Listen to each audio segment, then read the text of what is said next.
I literally took my hands off the keyboard. There is no protocol for this. There is no flow chart in the manual for milk carton.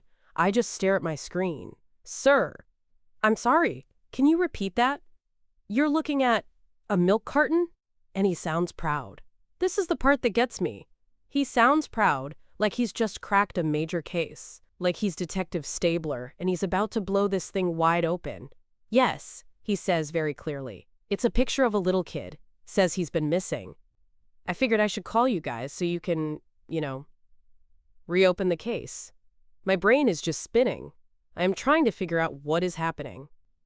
My first thought, is this a prank? But he sounds too sincere. My second thought, is he having a mental health crisis? Maybe. Or is he just confused? I have to triage this. I have to figure out if this is a real present tense problem or something else.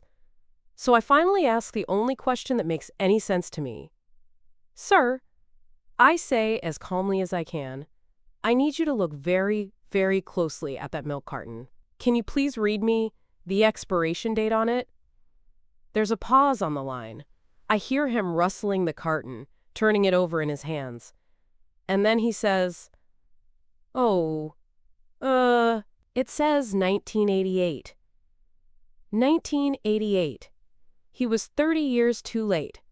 I was in grade school in 1988. Some of the police officers I dispatch, the rookies on my shift, they weren't even born in 1988. This man was calling me on an emergency line about a cold case that was older than my mortgage, all because he found an ancient piece of trash. He was probably cleaning out an old house or a relative's basement and found this fossil. And his first thought wasn't, wow, this is old. It was, better call 911. I put my head in my hand for a second. I took a deep breath. And then I had to explain, as politely as I could, that 911 is for emergencies that are happening now, not for things that happened 3 decades ago. I had to explain that we, unfortunately, could not dispatch a patrol car to his breakfast table. He was disappointed, I think. But he said, oh, okay, and he hung up. And I just sat there, in the dark, staring at my screen. So here is the insider secret. We want you to call. We are here to help. But the 911 system is for when you need help in the next 5 minutes, not the next 5 decades. If you find something you think is a clue to an old crime, if you find a box of bones, if you find an ancient milk carton, that's what the non-emergency line is for. Or just walk into a police station. Please, I am begging you as a professional, do not tie up an emergency line, a line that someone having a heart attack or a stroke might be trying to call, with a report you found on an expired dairy product. What's the most surreal emergency you've ever had to handle at your job? I'm a 911 dispatcher. I've had people call because their fast food order was wrong. I've had people call because a cat looked at them weirdly. I've had people call to ask what time the parade starts. You get numb to it.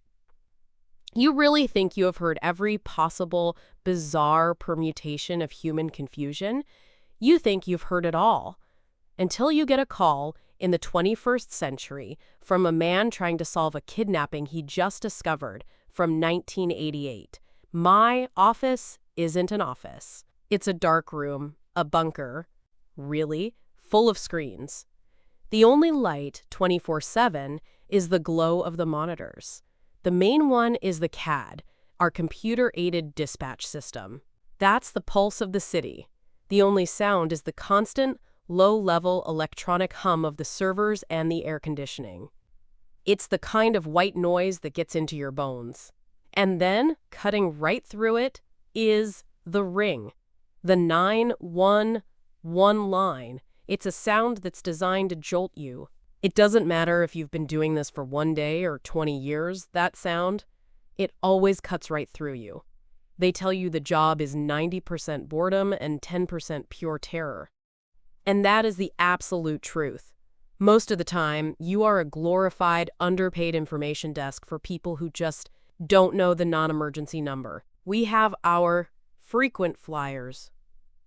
We know them by name. The lonely old woman who calls every night at 10. The guy who butt dials us from his construction job every single morning, like clockwork. You just sit there, nursing a cup of truly terrible, stale coffee, and you wait. You log the nonsense. You wait for the 10%. You wait for something real. And in between the real emergencies, you get the Twilight Zone. This was a Tuesday. It was a dead quiet night. The kind of night where the clock on the wall just seems to be crawling backward. Every minute feels like an hour. I'm just staring at my screen, watching the cursor blink, praying for the shift to end. Then the line rings. I pick up. Standard greeting. 911, what is your emergency? The man on the other end, we'll call him Samuel, sounds very serious. He's not yelling, he's not panicked. He's grave. He says, "Yes, I need to report a missing child. A kidnapping." Instantly, I sit up straight. The boredom is gone. This is it. This is the 10%. My blood is up. My fingers are on the keyboard, ready. My brain is already running the checklist. Location. Description. Time frame. Last seen. I'm ready to launch the cavalry. I'm thinking about patrol units. I'm thinking about an Amber Alert. "Okay, sir," I say. My voice is all business now. "Tell me exactly what you see. Where is the child now?" And Samuel says, "Oh, I don't see the child." I pause. "Okay, sir, what is the address of the emergency? What are you reporting?" He says, "I'm looking at a milk carton. I just stopped typing."